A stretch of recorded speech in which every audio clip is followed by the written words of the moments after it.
conference will now be recorded. Welcome to the September 11th South Whitehall Township Planning Commission meeting. Please stand for the Pledge of Allegiance.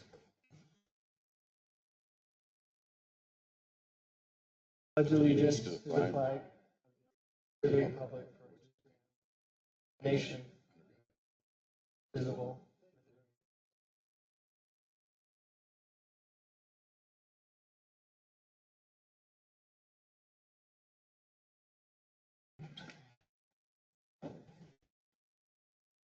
Mr. Manhart, could you do the roll call? Ms. Welk. Trevor Dombach. Here. Tim Dugan. Here. Todd Farringer. Here. Brian Haight. Here. Diane Kelly. Here. Mark Luth. Here. David Wilson. Here. I'd also like to make note of township staff and consultants here tonight. We have April Wilk, Land Development Coordinator, Dave Manhart, Director of Community Development, Chris Stroller, Long Range Planner, Tom Petrucci, Township Manager, Aaron Bett with the Pidcock Company, Township Engineer, Jennifer Aldifer, Director of Legal Services. Ms. Wilk, would you like to go over the meeting rules? For an orderly meeting wherein all attendees may be able to fully participate, we ask that you adhere to the following rules. In order that both in-person and remote attendees may hear all comments or questions, all in-person attendees will be required to use microphones at all times. We request that remote attendees please mute your microphone or telephone to avoid background noise that may cause interference in the meeting and make it difficult for others to hear. Staff may mute the microphones of remote attendees if needed. Public questions and comments will be taken at periodic intervals throughout the agenda. Unless otherwise permitted by the chairman, residents shall limit their comment to no more than 5 minutes. The chairman or vice chairman, as the case may be, may extend comment beyond 5 minutes in his or her discretion. The chairman may rule out of order scandalous comments, irrelevant and redundant comments, and comments designed to disrupt the meeting. For in-person attendees, please sign in on the appropriate sign-in sheet. Please raise your hand to be recognized, then move to the podium when directed. State your name, address, and comment or question. For remote attendees, the chat box feature will be active throughout the meeting. If you have a comment or question, please type your full name and address in the chat box. When you are recognized and so directed, please unmute your microphone and state your comment or question. Mute your microphone when done. For those who are accessing the meeting by phone only, staff will periodically ask for caller comments and unmute any callers. Callers must identify their name and address prior to making a comment. Your cooperation and adherence to these rules will ensure an orderly and respectful meeting. Thank you. We're on agenda item number 3, review and approval of the July 10th meeting. Does anyone have any comments? Anyone want to make a motion? I'll make a motion to approve. Second. Those in favor? Aye. Aye. Aye. Those opposed? None opposed? So moved. Agenda item number 4, Ortor Street Vacation. So we have an application for a street vacation. We don't handle these very often, and it's been a while since we've done one. What we're doing with these is we're running them through a process to get as many comments as we can. We recently sent it to the Lehigh Valley Planning Commission, got their comments. So we are bringing it to the South Whitehall Township Planning Commission for comment. The location of the alley to be vacated is just south of Frankenfield off of Bird Street, which in of itself is essentially an alley. So it's pretty tucked back there. The part of the notice requirements or part of the notice reach out is we notified all of the adjacent property owners to the alley. So on the map, all the property owners that back up to that alley were notified. Of the responses we received, I think we received one supportive response and then one not supportive response. The not supportive response was the little sliver to the south, just beyond the red highlighted section. The applicant has since acquired that property, so that goes away. The other thing I wanted to bring to your attention was the Lehigh Valley Planning Commission review actually had the incorrect street shot view that showed some overhead wires.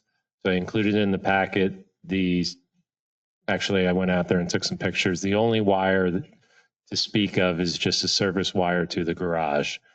So the Lehigh Valley Planning Commission's comments dealt with maintaining access to the utility lines.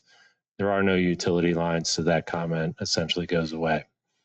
With that, the applicant is here if there are any specific questions, or I'm happy to answer questions as well.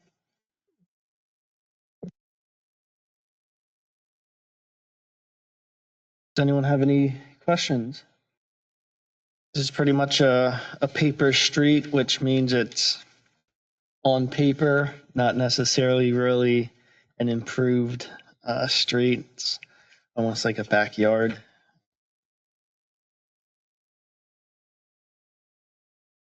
I don't have any comments or objections. So I think what I was planning to do is take comments, and if there's no comment, I can certainly provide that, or if the board wanted to make a motion to support the application, I can also include that. So it's the board's call on whether they want to go with that or not. I'll make a motion to approve the petition as submitted or recommend to the Board of Commissioners. I'll second. Those in favor? Aye. Aye. Aye. Those opposed? None opposed? So moved. Oh, sorry. Is there anyone in the public or online that has questions or comments? Okay. We make that motion again? I will remake that motion to approve the recommendation to the Board of Commissioners to approve the street vacation. I'll second it. Those in favor? Aye. Aye. Opposed? None opposed? So moved. All right, we're on agenda item number 5, subdivision review. 2 projects were removed from the agenda. The Parkland School District Transportation Center and the Parkland School District High School expansion were removed. So the only item on the agenda for tonight is the PPL Houseman Road sidewalks. Yes, so this is an application to further develop a property located at 827 Houseman Road on roughly 40 acres. The plan proposes to install a new pervious patio walkway, concrete sidewalks, and relocate a crosswalk and a driveway pull-off / parking area. The applicant is PPL Corporation. PPL Corporation is the owner. Fidesz Martin is the applicant. This was originally scheduled to appear at the August meeting. We canceled that meeting. The applicant is here to kind of review the resubmission that they made this afternoon and answer any questions that the board might have.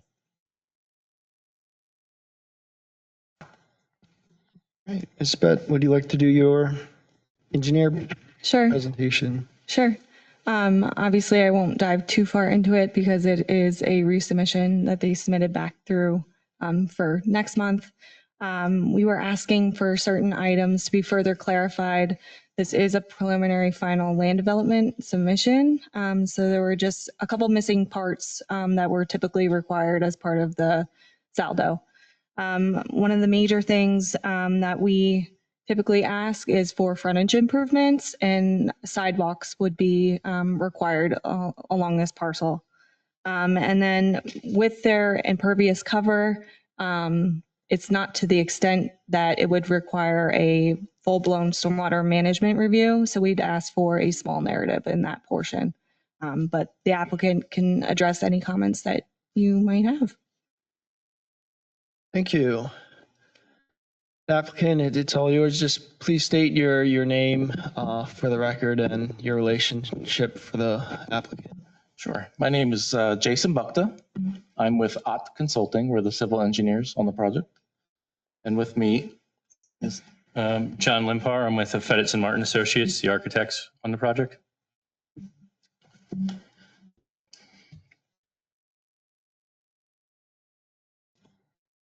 to address the first comment from the township engineer regarding sidewalk along the road frontage. We have prepared a waiver and deferral request letter, which was submitted right after the August meeting, but also we resubmitted it again today. And in that letter, we are requesting a deferral from installation of sidewalks, among other waiver requests for minor plan items. I can go through that waiver deferral request letter or the engineer's letter. I mean, we have addressed all the items. Like I said, we resubmitted today. And we don't really have much against any of the comments. We don't have any concerns with them other than the waiver requests that we asked for. All right. Does anyone have any questions?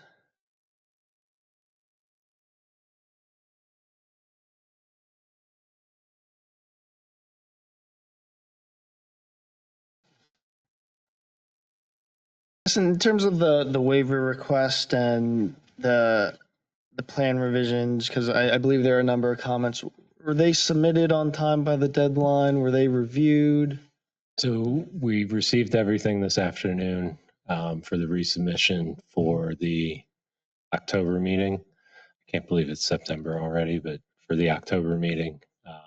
And it appears that the waiver letter addresses the engineer's response, or engineer's letter, and we'll get a full review on that for the October meeting. Okay, so staff and engineering still needs to review it. Yeah. Yeah, and we didn't have a chance to review it, everything in detail. They've just received it. Okay. It's currently undergoing what we call completeness review to make sure all the copies and everything are submitted. Usually takes us a day or two to get that, and then we'll send out the public notice. Another question I have, I believe there was a comment about parking, that some parking spaces were removed and it wasn't clear if, the zoning criteria was met with number of parking spaces. Yeah, so we inadvertently removed one parking space. So we're now showing on the revised plans the replacement for that. So there's no change in the total amount of parking on the site.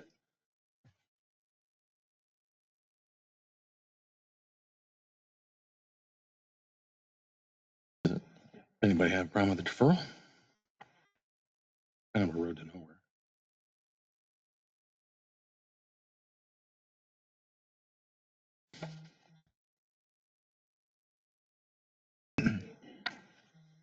Yeah, I think the issue is we're just getting this now, and if township staff and engineering hasn't provided, formal feedback. Me personally, I'm not comfortable with doing a vote without staff formal feedback and engineer formal feedback. That's just my personal opinion. And they will be back in October month.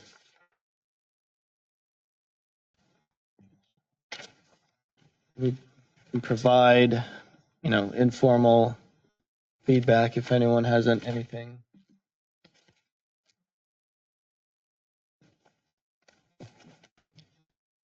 This looks like something on the table. Does someone want to make a motion? Do you want to do? Is there any public comment? Is there the only action tonight then just on the waiver and deferral request? Or are they looking for conditional approval? We did not review the waiver and deferral, the current waiver and deferral request letter. New waiver. No Yeah. formal review. That's the. I mean, yeah, I'm not thinking that we're going to give a conditional approval. I just thought if we're going to deferral.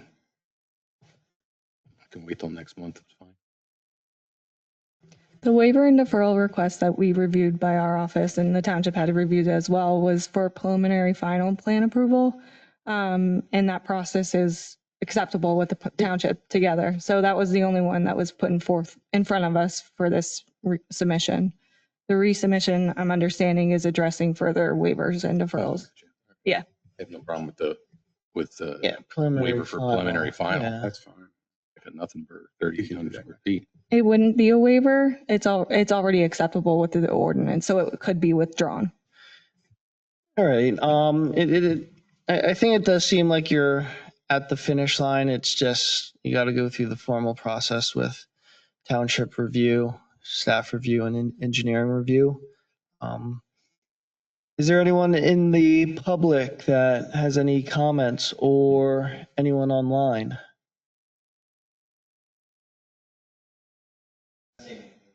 No comments? Does anyone want to make a motion? I'll make a motion to table. Second. Those in favor? Aye. Aye. Aye. Those opposed? None opposed, so moved. Good luck, guys. All right, we're on agenda item number 6. Motion to recommend adoption for the Land Innovation Research and Technology District. Mr. Stroller and Manhart. I have a brief summary and then we can get into details if need be. So this is an overlay zone to the existing industrial zone off of Cedar Crest Boulevard, opposite the industrial zone opposite the high school. There it is on the map. The purposes of the planned innovation, research, and technology overlay is to encourage lighter and more modern uses than when compared to the base industrial uses. Additionally, data centers were added as a use. They were added as a conditional use to the base zoning and then a overlay use if they opt into the overlay. Currently, data centers are a use not provided for, so that in our ordinance, uses not provided for are permitted by special exception in the industrial zone. Special exceptions are subject to 12 conditions, and they're pretty broad conditions. They can be interpreted and argued in different ways. So what we did with the PERT ordinance is we wanted to set specific criteria and specific conditions for any data centers that potentially would come in. It creates rules for the data center. Should we get a land development application for a data center, the ordinance will have to be followed. If they opt into the overlay, for larger data centers, additional criteria then applies. The criteria and conditions that we've developed for this are, we feel, more restrictive than a special exception. They're clearer, concise, And we feel that we've developed them in a manner to address a lot of the negative impacts associated with data centers. Visual, sound, environmental conditions. There's an environmental impact statement required as part of the ordinance. So what we're doing with addressing data centers in this ordinance is really setting conditions that the township and the community has protections should a data center come in. And this is a timely action because there's a big push from the state. I'm sure everybody's read about it for data center development in the Commonwealth. So this represents a proactive action to set standards that the township is comfortable with, that we feel address a lot of the negative impacts. And when the land development comes in, they have to follow those standards and demonstrate how they're addressing negative impacts through these statements. So a lot of the details get worked out during the land development. So this is really just the rules that a data center would have to follow should we get one through the land development process. All right, thank you. Anyone have any questions or comments? There's no public water and sewer in that zone. Correct. The water is across, it's on Ritter Road. So it's By the high school. By the high school. Yeah. So if water was required, there would need to be a main extension. There is a treatment plan for the high school, but it's at capacity and it's tied up with the high school. In this ordinance, do we have noise monitoring and air monitoring as stipulations? We have noise monitoring. I don't think we have air. Okay. Light? I'm going to get another.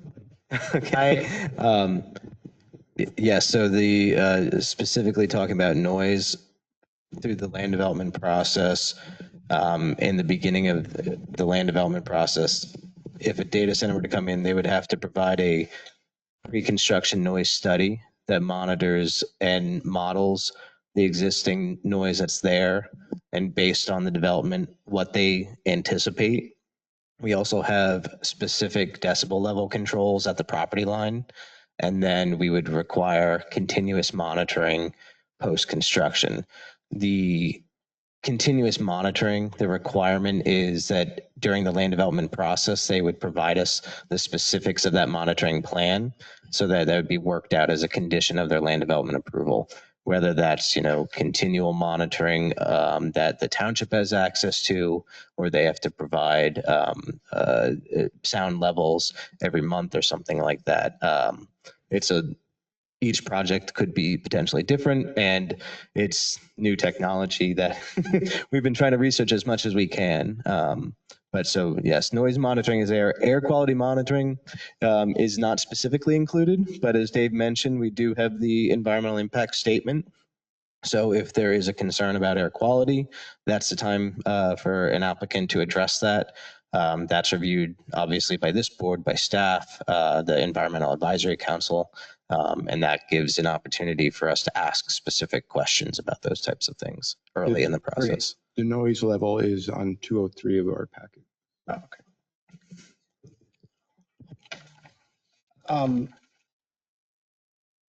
Sorry if I missed it. The max building footprint, is that for the whole site or for one building? I'm just looking at 230. So Go. it's essentially for one building, but the other piece of this is as a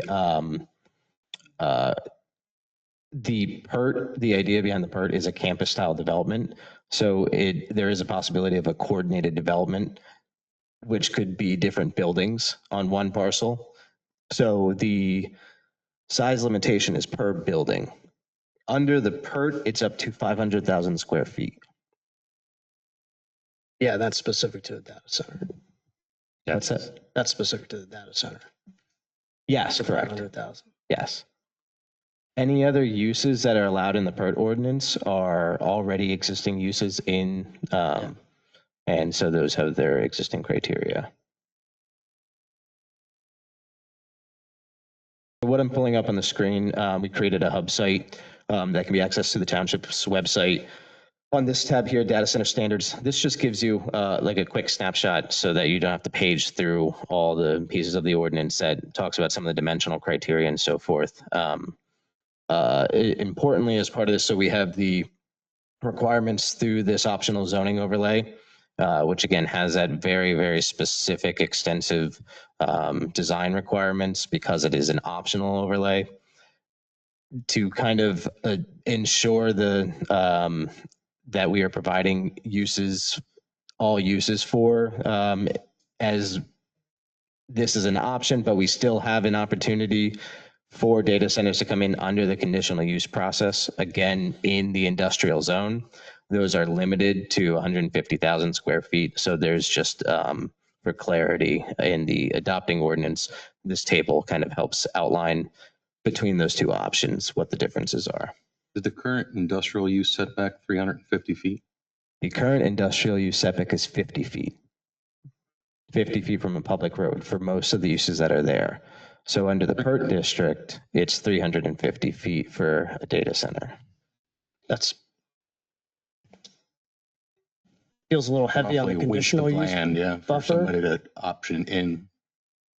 Well, There's not a lot of incentive. So the comprehensive plan, part of the industrial land use goals for that were to require buffering and setbacks proportionate to impacts from industrial uses. Being through our research that data centers are probably one of the more unique industrial developments that have a different set of criteria. Some of the impacts that we looked at, certainly sound being one of them, spacing is essential to help with keeping that sound at a reasonable level. Oh, so this is that conditional use, 150,000 square feet is for 150,000 square foot data center, Correct. not just your traditional industrial. No, so the Okay. only change as Sorry. far as uses in here is everything that is under base zoning is still allowed. The only thing that we're introducing that's new, because it's not in the ordinance, is data center as a use. So therefore, that's where we have new criteria here. We haven't changed any of the building footprints for any of the existing uses.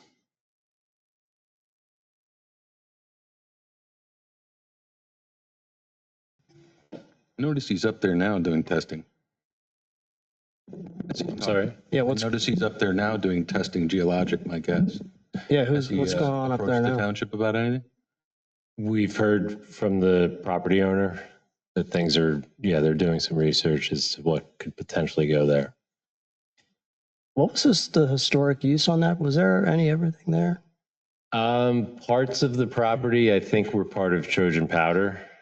And what was that powder again? What's that? What was that? It was an explosives plant, Yeah, ammunitions. They made a lot of money during World War II. Yeah. yeah. Yes. Data centers don't like that risk That was. of explosive powder.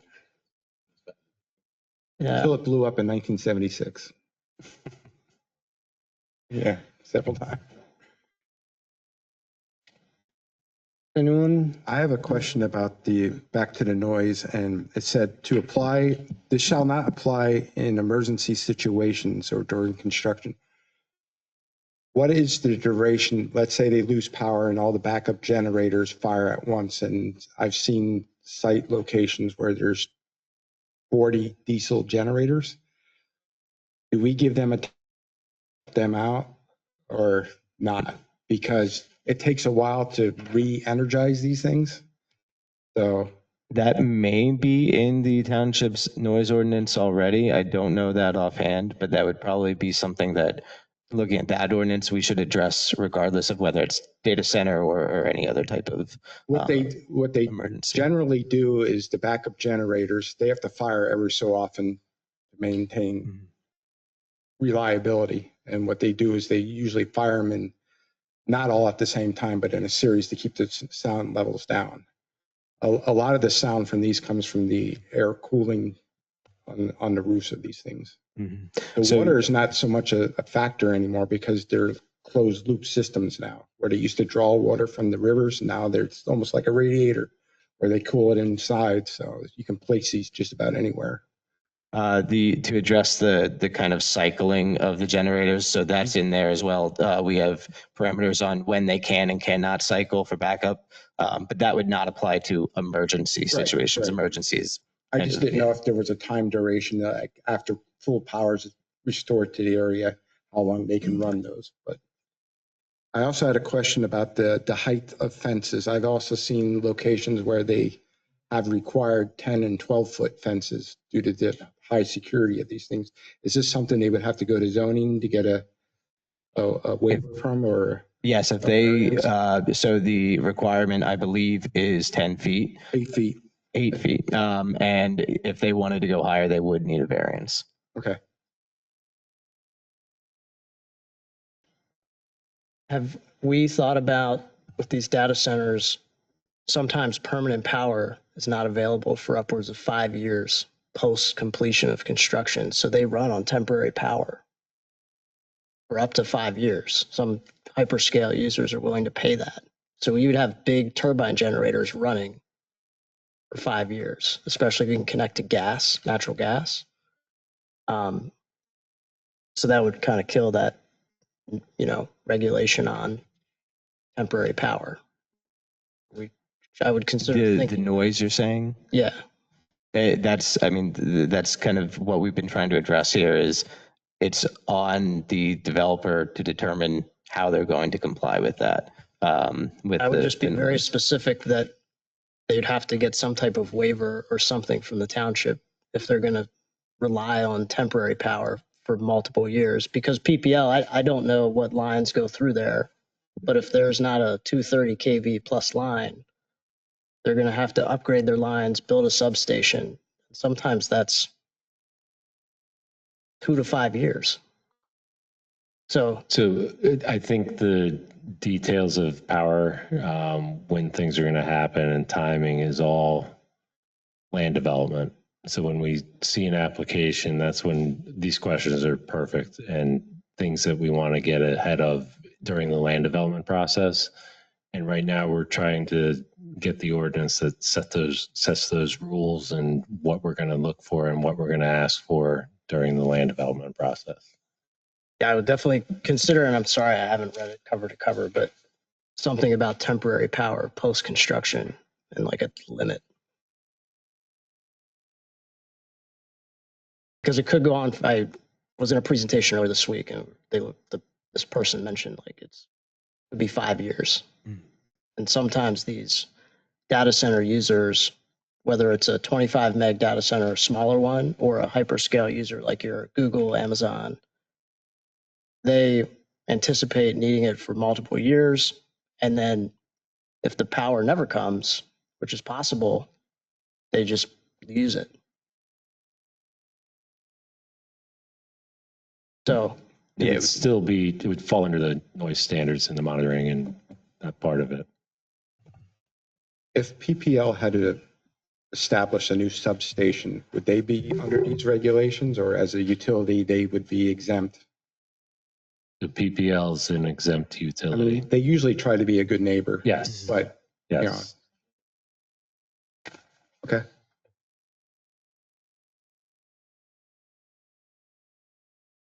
Dave, could you just expand briefly on the question on the setbacks, the thinking behind the 350 foot? So I know part of that is buffering to have view shed and landscape. So part of the idea behind the increased buffer is noise abatement. So further away it is from the roads, the quieter and neighboring properties. The other, and Chris brought up the graphic, the other thing that we incorporated into that setback was a pedestrian zone, transition zone, and a berm. So we have a significant portion of that buffer is for that public realm, essentially. We're envisioning like there's another picture in the design guidelines, a rendering of a path, split rail fence, and then the buffer, and then the berm, and then the building. So the idea is those buffers and those berms help with noise and help with visuals and provide an amenity for the community. Are any stormwater, water quality, rate reduction, anything allowed with it? Seems like a great They're allowed in the opportunity. transition zone. It's encouraged in that area that's between the pedestrian zone and the start of the berm. So they can be placed there if it works out.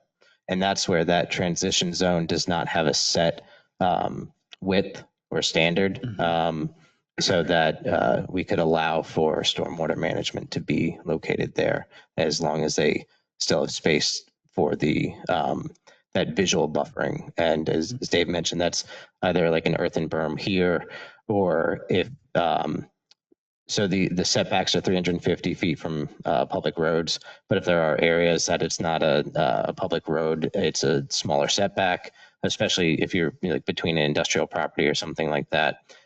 They can also provide for that visual buffer of retaining wall and landscaping as well. Again, to kind of, you can see almost the line of sight here from that pedestrian zone, so that it minimizes the visual impact. Thank you.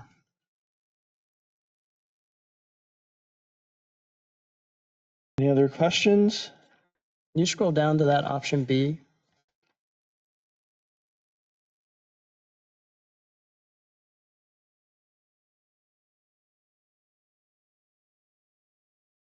What's the reason that a data center developer could have option B versus? Oh, it's not against the public. Yeah, so Public space. the idea is they have to maintain 18 feet of a visual buffer, so that if you're standing in that pedestrian zone, you're not necessarily seeing it, or it's shielded from something across the street. Understanding that we have a 3-to-1 slope requirement and they can't build a berm that is in a smaller location, they could potentially build a retaining wall that serves the same purpose. But that retaining wall would need to have required landscaping, fencing.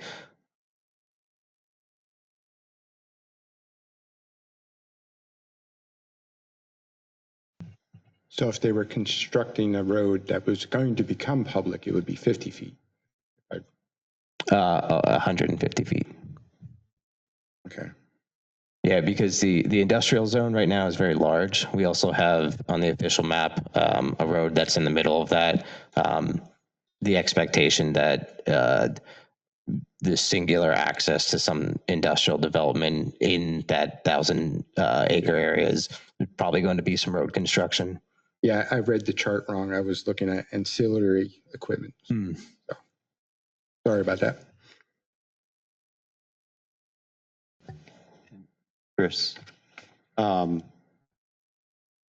so between the security fence and the toe of the berm and that buffer zone, they could continue to maintain like agriculture farmland in that area, or is it just in the transition zone on the other side of the berm? They can absolutely have agriculture behind the berm. The required plantings are pretty extensive. I don't know what page it's on, are for the berm itself. So we require on top of the berm an evergreen row for visual buffering, and then kind of a transition on the front face of that berm, so that you're seeing something that's a little bit more natural. Canopy trees, shrubs. On the backside, there isn't any requirements. I will say, I think it was mentioned by Brian, that these are typically high security areas. So I think part of the fencing and the berm also helps with that security. I'd be surprised if they continued agriculture on the back end, only because it kind of pushes up to that security fencing. The idea with the transition zone is if they can push that buffering back far enough, If you can get enough active agriculture in between there, you can do that in the transition zone.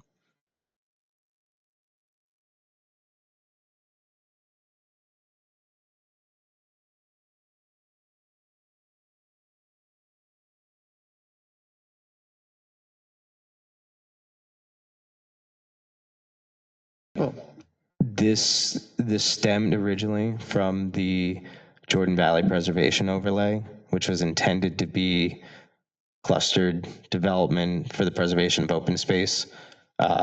This is an attempt not only to address the impacts of data centers, address the potential to modernize some of the existing uses in the industrial zone, but it's also an attempt to provide for those open space goals that have been expressed through the comprehensive plan and the landscapes. And one of the things that we talked about during the comprehensive plan was the conservation subdivision as a permitted use in the industrial zone. And that's where we would look for open space and buffering as part of that conservation subdivision. And we had always talked about a planned industrial type concept where it's like we have cluster residential. It would be a similar option. 32 just on Super, probably another 30 on 50 of my acres.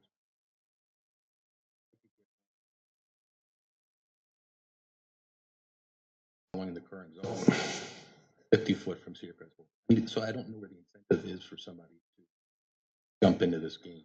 Our land basis on data centers is like quadruple. Well, we would pay quadruple for They don't have any industrial. power. We have no water. We have no sewer. Go to a brownfield where they had 4-phase electric before they're going to come up here.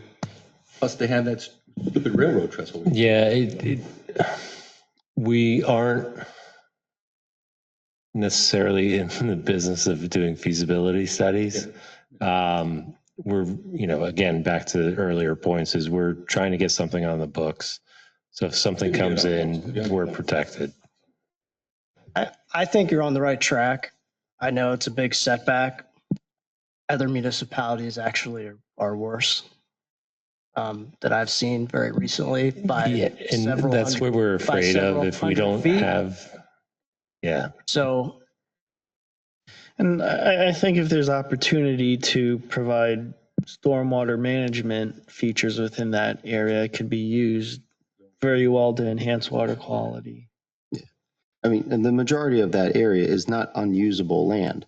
Let's keep in mind, those are all prime agricultural soils in that area. There's a high demand for good hay in the region. A landowner that wants to manage that land and not pay for people to cut the grass every week could have a good mindset to continue to use that soil in that area for positive input. No, it's not square footage of concrete and timber development, but their primary goal is what's coming out of that hardened area, the buildings, if they decide to go here. But there's other options there. I'd just like to add, thank you for referencing the comprehensive plan and the intent of preservation of some open space in that area. That was a product of significant public meetings where we took significant feedback from a very large percentage of the residents of South Whitehall. And I know that you and staff have done a really great job of condensing what it is our community was asking for, and at the same time balancing the rights of the property owner, the rights to develop.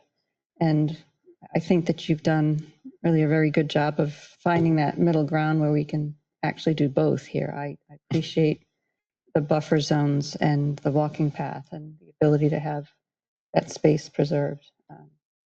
Points that were raised tonight, if that's prime land there, and if something can be done, property owner there, that'd be fantastic. Yeah, thank you. And to kind of piggyback on some of what Tim said, the agriculture uses that kind of came out of the landscapes plan, we haven't gotten to the point yet, but it'll be part of Jordan Valley overlay, is there'll be a potential for some of these ag uses to be clearly permitted in this zone. So if they wanted to do a market farm or something and they had extra land, they could do something like that, and continue to operate a small farm. So there's additional provisions coming with the Jordan Valley overlay that will kind of spell that out a little bit more and make things a little clearly as to your point, what we heard through the comp plan process and all the plans, kind of getting that on paper so that when a developer or a property owner comes in and wants to use their property, they have a clear guidance. Thank you. Anyone else? Anyone in the audience or online? I'm not seeing anything specific in the chat. Just please remember to turn on your microphone while you're speaking. All right, do we want to make a motion? I'll make a motion to move this forward to the board for approval. Second. Those in favor? Aye. Aye. Aye. Those opposed? None opposed, so moved. Agenda item number 7, transportation infrastructure update. Ms. Bett, would you like to do the infrastructure update? Can I just, Oh, sure. all I heard was motion. Did we clarify what kind of motion we were making? Oh, recommend to the Board of I'll make Commissioners. sure that was on the record. Yeah. We made a motion to make a motion. All right, I'll do the transportation update. Since missing last month, one of the new things that you may see in the future is Mock Chunk Road will receive traffic signal improvements to multiple intersections. Sherrisville Road, Girard Ave, Pyramid Ave, that's kind of the same intersection as well, and Presidential Drive, that'll be a new one. But just something to see in the future. I'm pretty sure the township received and signed the plans for the traffic signal. So, and then as I'm sure many are aware, Tillman interchange traffic patterns have changed yet again. Check out the website for any updates moving forward, because I know there's a lot. That's it. Good, thank you. To clarify, that's PennDOT's website, Yes, not the township's PennDOT's website. website. We have a link on our website. We can add one if we can get Aaron, if you have the good link for PennDOT, sometimes Sure. their projects shift around. We can put that on as a news item. We can touch base That would be tomorrow great. about that. Yeah, thank you. Where Is there can a we, time? Is there a timeline projected for the traffic signal at Mock-Chunk? I'm not sure. I can get back to you on that one. Okay, no problem. Thank you. where could we find those plans? No, for those Mach-Chunk signals that were submitted and approved? It's buried on PennDOT's website somewhere. No, I don't know if we have a public copy yet. You have a copy? Yeah, we'll have to check that. It's been a project that's been talked about for many years. The intersection at Presidential is pretty straightforward. They're doing a little bit of restriping. They acquired some property, so there'll be I think there's additional turn lanes at the Girard intersection. They're taking that one house, right? They're taking the one house. And I think there were some other right-of-way acquisitions involved in that. Is there anything with the bridge that goes over the Jordan there? I think they left the bridge alone. Because, that's a whole nother project, a different section of the tip. And so I think they left the bridge and everything's going to be on the other side of the bridge. Trying to clean up that intersection, and timing wise is another thing that they'll be looking at. Kind of like how they jumped over 309 in Ridgeview. Yes. Feed the bad fruit for the next generation.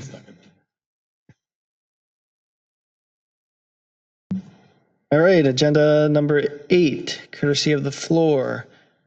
Is there anyone in the audience that has any, would like to speak?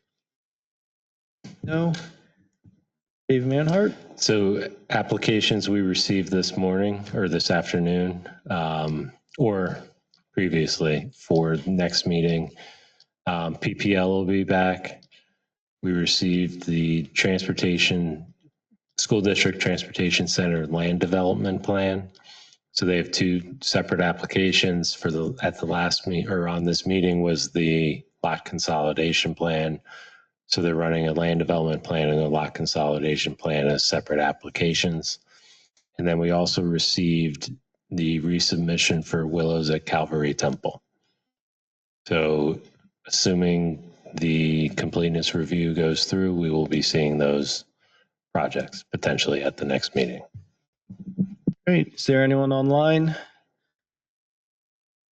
Nothing in the chat. Okay. All right. Agenda item number 9, adjournment. So moved. Second. So moved. Thank you. All right, good.